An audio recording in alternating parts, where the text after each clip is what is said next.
राज्यातील तब्बल 30 लाख महिलांचे घर मंजूर. पहा नवीन यादीत तुमचे नाव आहे का नाही. बघा, महाराष्ट्रातील गरीब व भूमिहीन कुटुंबासाठी आवास उपलब्ध करून देण्याच्या दिशेने प्रधानमंत्री आवास योजनेत अभूतपूर्व प्रगती झाली आहे.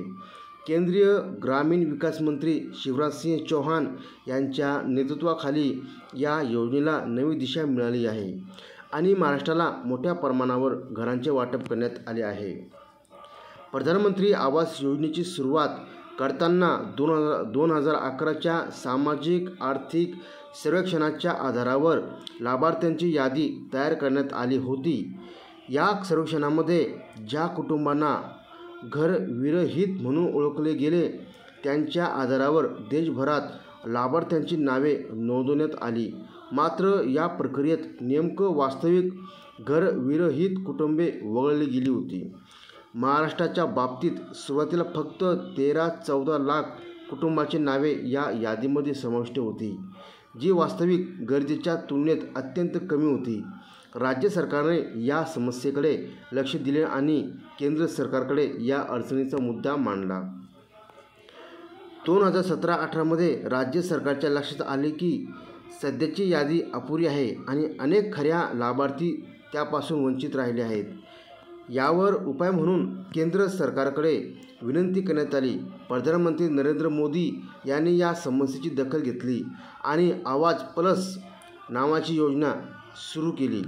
या नवीन योजनेअंतर्गत राज्यांना पुन्हा नोंदणी करण्याची संधी देण्यात आली. महाराष्ट्रातील नवीन नोंदणी सुरू केल्यानंतर अतिरिक्त 30 लाख घरविरहित कुटुंबाची ओळख झाली.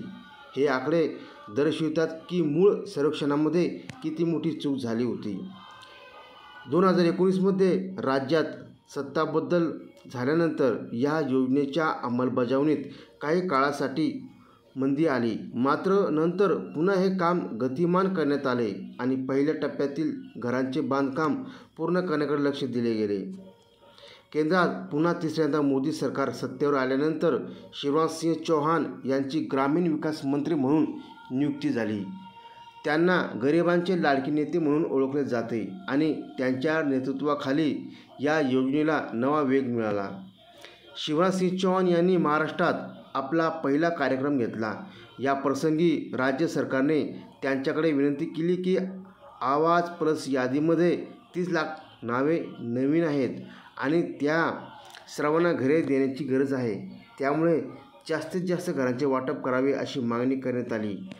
साधारणतः 6 ते 8 महिन्यापूर्वी शिवराजसिंह चौहान यांनी महाराष्ट्राला भेट दिली आणि एका झटक्यात 20 लाख घरांचे वाटप जाहीर केले. ही संख्या इतकी मोठी होती की राज्य सरकारचे अधिकारही आश्चर्यचकित झाले आहे. या घोषणेचे महत्त्व समजून घेण्यासाठी आकडेवारी पाहणे आवश्यक आहे. प्रधानमंत्री आवास योजनेच्या सुरुवातीपासून 6 वर्षात महाराष्ट्रात 13 लाख घरे बांधली गेली होती. मात्र नवीन मंत्र्याच्या नेतृत्वाखाली केवळ 6 महिन्यात 20 लाख घराचे वाटप मिळाले. या 20 लाख घराचे वाटप मिळाल्यानंतर राज्य सरकारने ग्रामविकास खात्याला आव्हान दिले की रेकॉर्ड वेळेत हे काम पूर्ण करावे. 100 दिवसात या 20 लाख घरांची मान्यता देणे आणि त्यापैकी 10 लाख घरांना पहिला हप्ता देणे हे लक्ष ठेवण्यात आले. ग्रामविकास विभागाने या आव्हानाला उत्कृष्ट प्रतिसाद दिला. 100 दिवसाचे लक्ष्य असताना केवळ 45 दिवसात हे काम पूर्ण करण्यात आले. 20 लाख घरांची मान्यता आणि 10 लाख लाभार्थ्यांच्या खात्यात पहिला हप्ता जमा करण्याचे काम विक्रमी वेळेत पूर्ण झाले. प्रधानमंत्री आवास योजनेअंतर्गत लाभार्थ्यांना संपूर्ण खर्चात मोठी मदत मिळते. सरकार घराच्या बांधकामासाठी थेट आर्थिक सहाय्य उपलब्ध करून देते, जे हप्त्यामध्ये लाभार्थ्यांच्या खात्यात जमा केले जाते. या योजनेमुळे ग्रामीण भागातील गरीब कुटुंबांना स्वतःचे घर मिळण्याचे स्वप्न साकार होत आहे. पक्के घरामुळे त्यांच्या जीवनमानात लक्षणीय सुधारणा होत आहे आणि सामाजिक प्रतिष्ठेत वाढ होत आहे. आधुनिक तंत्रज्ञानाचा वापर करून योजनेची अंमलबजावणी अधिक पारदर्शक आणि प्रभावी बनवण्यात आली आहे. थेट बँक खात्यात पैसे हस्तांतरित करण्याच्या प्रक्रियेमुळे भ्रष्टाचार कमी झाला आहे आणि लाभार्थ्याच्या त्वरित मदत मिळत आहे. महाराष्ट्रातील प्रधानमंत्री आवास योजनेची ही यशोगाथा दर्शवते की योग्य नेतृत्व, दृढ निश्चय आणि प्रभावी अंमलबजावणीमुळे सामाजिक कल्याणकारी योजना कशा यशस्वी होऊ शकतात. शिवराजसिंह चौहान यांच्या नेतृत्वाखाली मिळालेले हे परिणाम देशातील इतर राज्यांसाठी प्रेरणादायी आहेत.